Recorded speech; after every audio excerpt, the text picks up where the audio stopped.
ধাতুর আকরিক থেকে মানে ধাতব অক্সাইড আকরিক থেকে কি করা যায়, কি করে অ্যালুমিনিয়াম চূর্ণ মিশিয়ে উত্তপ্ত করে অতি সক্রিয় ধাতুকে বের করে আনা যায়, তার একটা উপায় বের করেছে কি গোল্ডস্মিথ, যেটাকে থার্মিট পদ্ধতি নাম দেওয়া হয়েছে। তোমার ব্যাপারটা কি, বিজ্ঞানী গোল্ডস্মিথ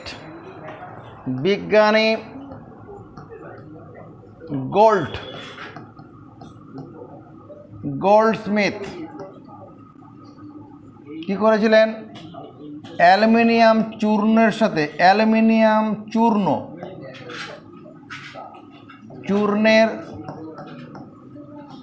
সঙ্গে বিজ্ঞানী গোল্ডস্মিথ অ্যালুমিনিয়াম চূর্ণের সঙ্গে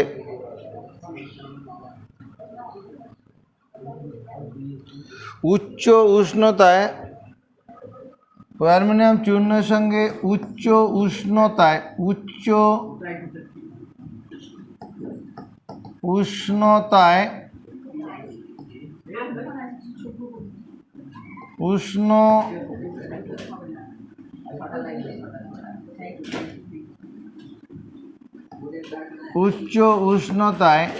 কম সক্রিয় ধাতুর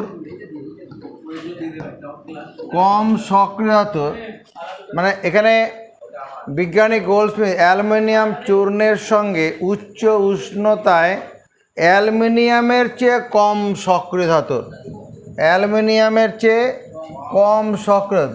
উচ্চ উষ্ণতায় অ্যালুমিনিয়াম এর চেয়ে কম সক্রিয় ধাতুর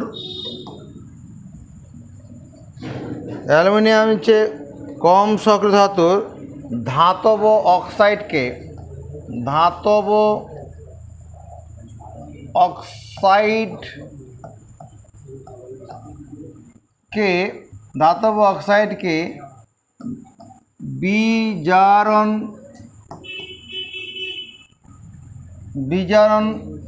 প্রক্রিয়া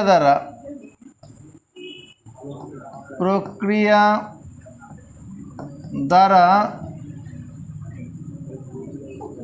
কম সক্রিয় ধাতুটিকে পৃথক করার পদ্ধতিকে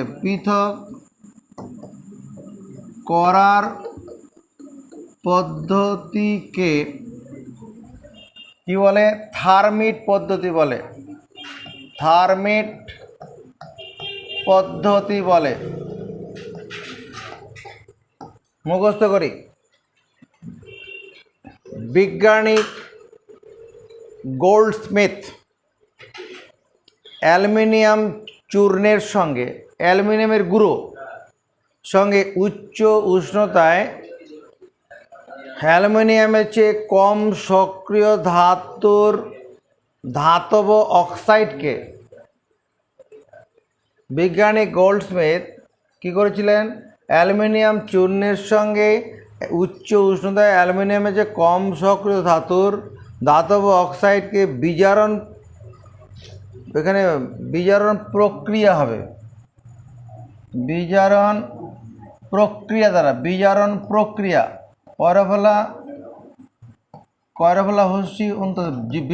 প্রক্রিয়া দ্বারা কম সক্রিয় ধাতুকে পৃথক করার যে পদ্ধতি আবিষ্কার করে গেছেন তা হলো থার্মিট পদ্ধতি। পৃথক করার যে পদ্ধতি আবিষ্কার করে গেছেন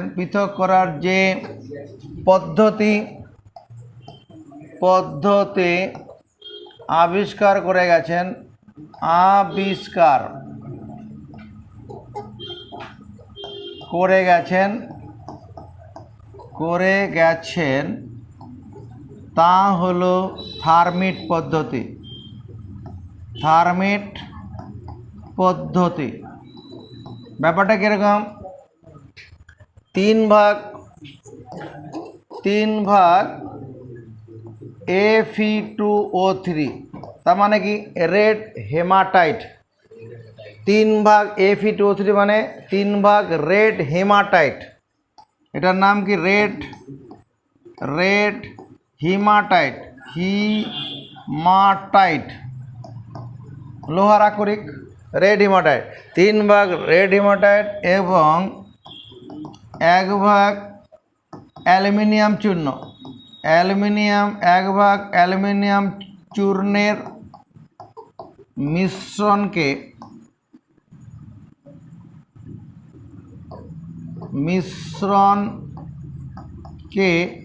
2000 ডিগ্রি সেন্টিগ্রেড উষ্ণতায় উত্তপ্ত হলো।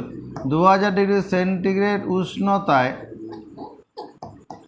উত্তপ্ত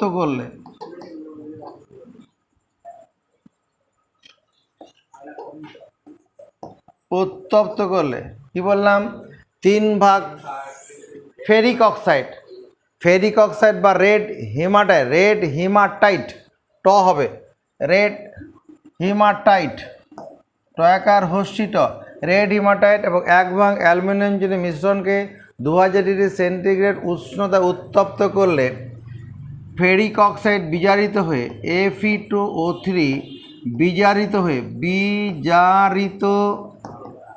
হয়ে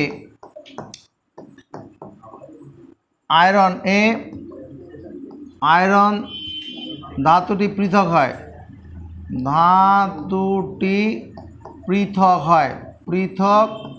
হয়। দেখো কীরকম ব্যাপার, বিক্রিয়াটা কীরকম, Fe2O3 প্লাস অ্যালুমিনিয়াম, এদের বিক্রিয়ায় কি তৈরি হয়, তোমার aluminium oxide Al2O3 plus 2Fe। এখানে একটা 2 দিয়ে দিই, না এখানে একটা 2 দিই, হ্যাঁ দেখো বিক্রিয়াটা ব্যালেন্স হয়ে গেল। এই যে লোহাটা এটা গলিত লোহা, গোল্ড, এটা গোল্ড স্মিথ। আমি তো একটা বইতে তোয়াই দেখলাম, ওটা কোনো নাম, তো ওটা একটা নাম, অসুবিধা নেই, চলো এটা মুখস্থ করে নিই। এটা হলো কি, এখানে তাপমাত্রা দিতে হবে 2000 ডিগ্রি সেন্টিগ্রেড তাপমাত্রা, 2000 ডিগ্রি সেন্টিগ্রেড তাপমাত্রায়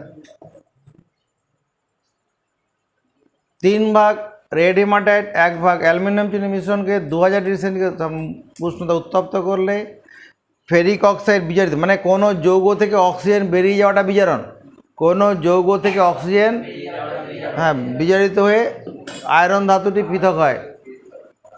এটা কি হলো, ওই তোমার গিয়ে থার্মিট পদ্ধতি হলো। দেখো থার্মিট পদ্ধতির উপর লেখা আছে, বৈজ্ঞানিক গোল্ডস্মিথ অ্যালুমিনিয়াম চূর্ণের সঙ্গে উচ্চ উষ্ণতায় অ্যালুমিনিয়াম এর চেয়ে কম সক্রিয় ধাতুর ধাতব অক্সাইডকে, এটা ধাতব অক্সাইডকে বিজারণ প্রক্রিয়া দ্বারা কম সক্রিয় ধাতুটিকে পৃথক করার যে পদ্ধতি আবিষ্কার করে গেছেন তা হলো থার্মিট পদ্ধতি। থার্মিট পদ্ধতিতে কীভাবে লোহা পৃথক করা হয় এটা দেখানো হয়েছে।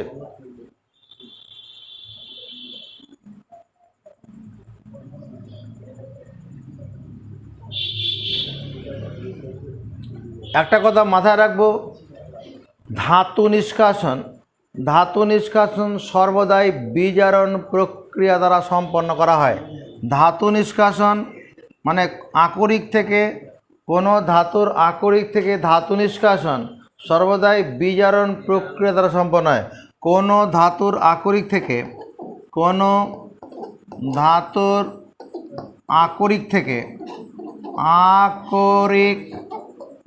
থেকে সর্বদা কি করা হয়, বিজারণ প্রক্রিয়া দ্বারা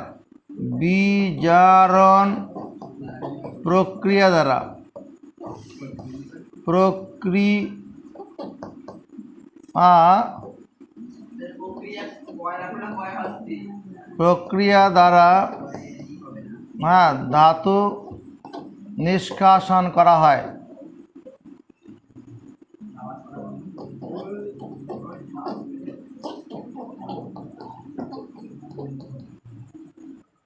গোল্ডস্মিথের থার্মিক পদ্ধতিতে একটু মুখস্থ করে নেব।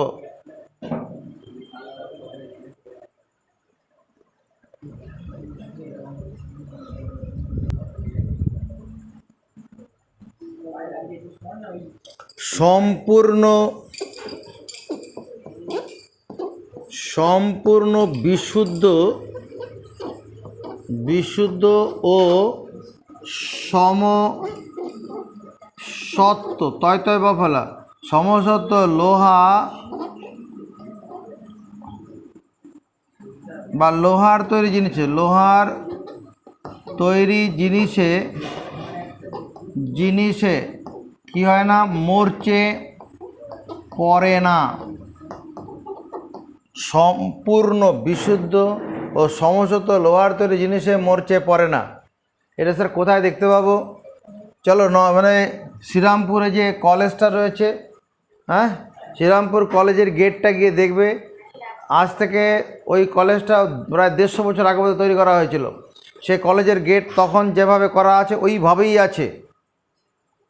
হ্যাঁ, শ্রীরামপুর কলেজ গেট, শ্রীরামপুরের কলেজ গেট, শ্রীরামপুরের, তার আগে বলি হুগলি জেলার শ্রীরামপুরের কলেজ গেট, হুগলি জেলার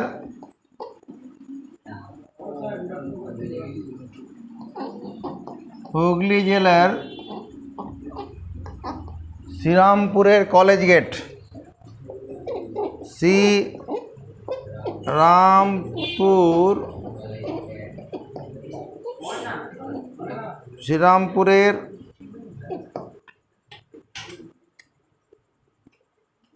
শ্রীরামপুরের কলেজ গেট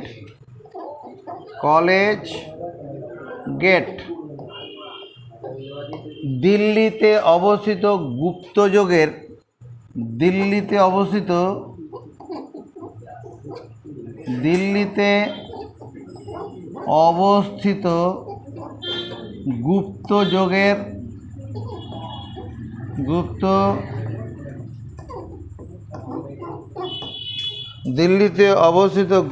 গুপ্তযুগের লৌহ নির্মিত স্তম্ভ,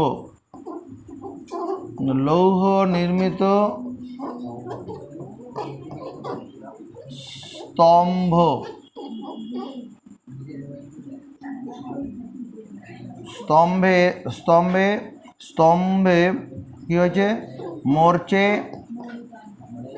পড়েনি।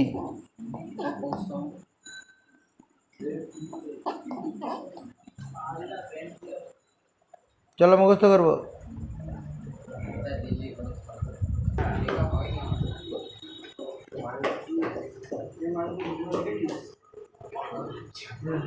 মরিচা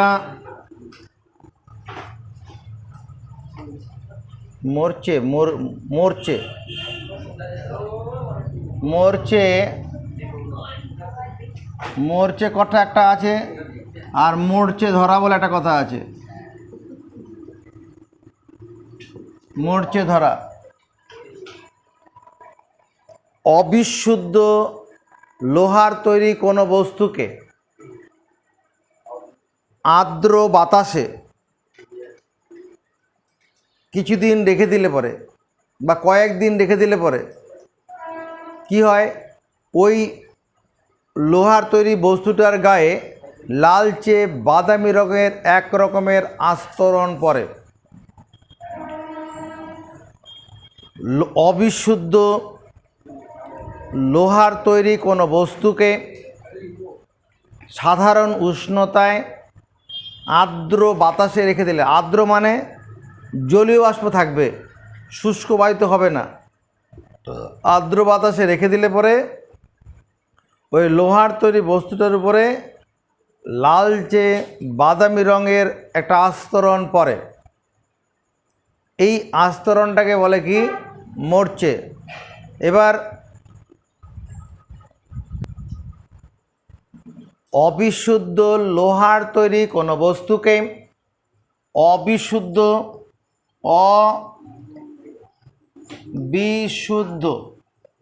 আমরা লোহার তৈরি যে সমস্ত জিনিসগুলো দেখতে পাই, লোহা 3 রকমের আছে, লোহা আমরা পাই সবগুলো দিয়ে কার্বন মেশানো আছে না, তার বিশুদ্ধ লোহা কি? আচ্ছা, অবিশুদ্ধ লোহার তৈরি কোনো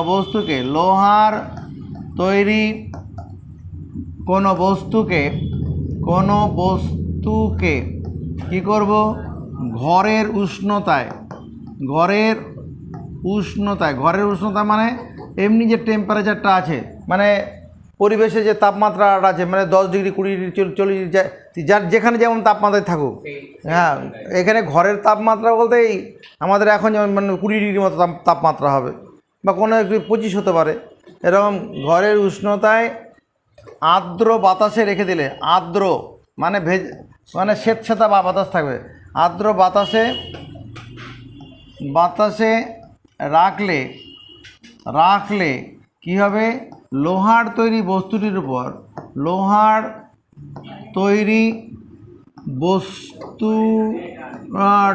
উপর কি হবে? লালচে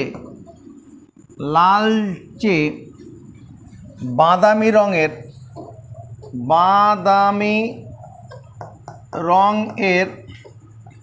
আস্তরণ পরে লালচে বাদামি রঙের আস্তরণ পরে, এবং এই আস্তরণটা দিনের পর দিন মানে অনেক দিন ধরে চললে পরে কি হয়? লোহা ক্রমশ ক্ষয় পেতে থাকে। এই যে লালচে বাদামি রঙের আস্তরণ পরে, এই লালচে বাদামি রঙের যে আস্তরণ, এই আস্তরণটাই হচ্ছে কি? মরচে। এই লালচে বাদামি রঙের আস্তরণ হলো মরচে। লালচে বাদামি রঙের আস্তরণটি হলো আস্তরণ, মূর্ধন্য। লালচে বাদামি রঙের আস্তরণটি হলো মরচে। বোঝা গেছে? এবার এই লোহার তৈরি জিনিসের উপরে মরচে ধরার ঘটনাকে মরচে ধরা বলে, দরকার নেই ওটা। এবার আমার জানতে হবে লোহায় মরচে ধরার জন্য কি কি উপকরণ লাগে এবং মরচেটা ধরে কিভাবে, এর জন্য কি রাসায়নিক বিক্রিয়াটা চলে। এখানে মরচের সংকেতটা হচ্ছে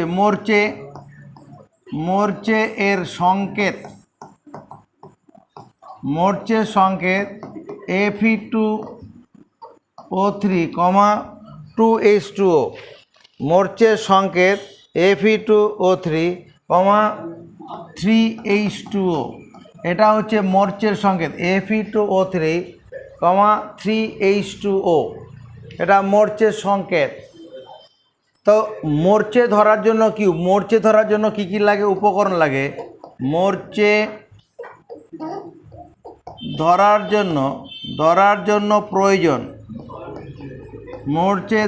জন্য প্রয়োজন কি দরকার? 1 নম্বর বায়ুর অক্সিজেন লাগে। 2 নম্বর লাগে জলীয় বাষ্প লাগে। আর কি লাগবে? অবিশুদ্ধ লোহা লাগবে। অবিশুদ্ধ লোহা, সেই সঙ্গে সামান্য বায়ুতে কার্বন ডাইঅক্সাইড থাকলে মরচেটা দ্রুত পড়বে। এখানে কি আরেকটা জিনিস কি? কার্বন ডাইঅক্সাইড থাকলে মরচে দ্রুত পড়বে। কার্বন ডাইঅক্সাইড না থাকলেও হবে, আর থাকলে পরে মরচেটা দ্রুত পড়বে। আর এই মরচে ধরার ফলে কি হয়? লোহার তৈরি জিনিস ক্রমশ ক্ষয় পেতে থাকে। এই ক্রমশ মরচে পড়লে কি হবে? লোহার তৈরি জিনিসটি কী হয়? ক্ষয় পায়। এবার এই মরচে ধরার জন্য রাসায়নিক বিক্রিয়াটা কি ঘটে? বিক্রিয়াটা হচ্ছে অবিশুদ্ধ লোহা আছে, তার সঙ্গে বায়ুর অক্সিজেন আছে, আর জলীয় বাষ্প। অবিশুদ্ধ লোহা, অক্সিজেন আর জলীয় বাষ্প এদের মধ্যে বিক্রিয়া হয়ে ferrous oxide FeOH whole two S two উৎপন্ন হয়, ফেরাস অক্সাইড। এটাকে দেখো ব্যালেন্স হয়ে গেছে। এখানে অক্সিজেন কটা আছে? অক্সিজেন কোথায় ব্যালেন্স হলো? ব্যালেন্স হয়নি তো। 2Fe, এখানে একটা 2 দিতে হবে, 2Fe করি, এখানে একটা 2 দিই। এবার দেখতে ব্যালেন্স হলো কিনা। দুটো আয়রন পরমাণু, দুটো আয়রন পরমাণু। অক্সিজেন দুটো, ওইখানে 4টে হাইড্রোজেন, 2 2 4টে হাইড্রোজেন, এখানে একটা 2 দিয়ে দাও। এবার দেখো অক্সিজেন, এখানে 2 2 4টে অক্সিজেন পরমাণু আছে, এখানে দুটো, এখানে দুটো, 4টে, ঠিক আছে। এই যে Fe, এটা হচ্ছে, এটার নাম কি? Ferrous oxide, ferrous oxide. এই ফেরাস অক্সাইড আবার বায়ুর অক্সিজেনের সঙ্গে যুক্ত হয়, FeOH whole two S two, বায়ুর অক্সিজেনের সঙ্গে যুক্ত হয়ে কী তৈরি করে? Fe2O3, 3H2O প্লাস জলের অণু তৈরি হয়। এটা ব্যালেন্স করাতে হবে তোমার। Fe2O3, এখানে একটা 2 যদি দিয়ে দেওয়া যায়, 2 দিলে হবে না, 4 দিতে হবে। 4 দিলে এখানে একটা 2 দেই। এবার দেখো আয়রন 4 অণু, 2 2 4 অণু আয়রন। এখানে অক্সিজেন কতগুলো আছে? এখানে হচ্ছে 4 2 8টা, আর এখানে দুটো 10টা। এখানে কত হলো? 3 2 6, 6 আর 3 9, 1 10। আর হাইড্রোজেন দেখো 8টা আছে এখানে, 3 2 6 আর 2 8, ঠিকই আছে। এটা হলো মরচে, মরচে। এবার এই যে লোহার জিনিসের তৈরি যে মরচে ধরলো, মরচে নিবারণের উপায় কি? মরচে নিবারণের উপায়, মরচে নিবারণের উপায়, মরচে নিবারণ করার উপায় হচ্ছে লোহার তৈরি জিনিসের উপর যদি আলকাতরা মেখে দেওয়া যায়, বা ভারী তেল রং যদি লাগিয়ে রাখা যায়, যেমন যে গ্রিলে আমরা কিছুদিন পর যদি রং লাগাই, ওখানে মরচে ধরবে না। তাহলে কি আলকাতরা লাগাতে হবে, নালে কোনো তেল রং লাগাতে হবে। এইটা একটা উপায় হলো, লিখে নেবে। 2 নম্বর হচ্ছে, হ্যাঁ, যদি তড়িৎ লেপন করে, যদি টিন, এসএন আর যে জিঙ্ক, টিন আর যদি জিঙ্কের প্রলেপ দেওয়া হয়, তাহলেও মরচে ধরবে না। নিকেলিং যদি করা হয়, টিন, এটা টিন, এসএন মানে টিন, আর হচ্ছে জিঙ্ক বা টিনের প্রলেপ দিলে পরে মরচে ধরবে না। যেমন সাইকেলের হ্যান্ডেলগুলো মরচে ধরে, অনেক দিন চকচকে থাকে, ওটা কি ওইখানে গ্যালভানাইজেশন করা থাকে। আরেকটা কি আছে, মরচে ধরা বন্ধ করার জন্য যদি কোনো লোহার তৈরি জিনিসের উপরে স্টিম চালিয়ে দেওয়া যায়, স্টিম মানে গরম বাষ্প পাঠানো হয়। লোহার তৈরি জিনিসের মধ্যে যদি গরম বাষ্প পাঠানো হয়, তাহলে ওই গরম বাষ্পের সঙ্গে স্টিমের বিক্রিয়ায় কী উৎপন্ন হয়? ফেরোসোফেরিক অক্সাইড Fe3O4 তৈরি হয়। এই Fe3O4 তৈরি হলে পরে আর লোহার তৈরি জিনিসের মধ্যে মরচে ধরে না। হয়েছে?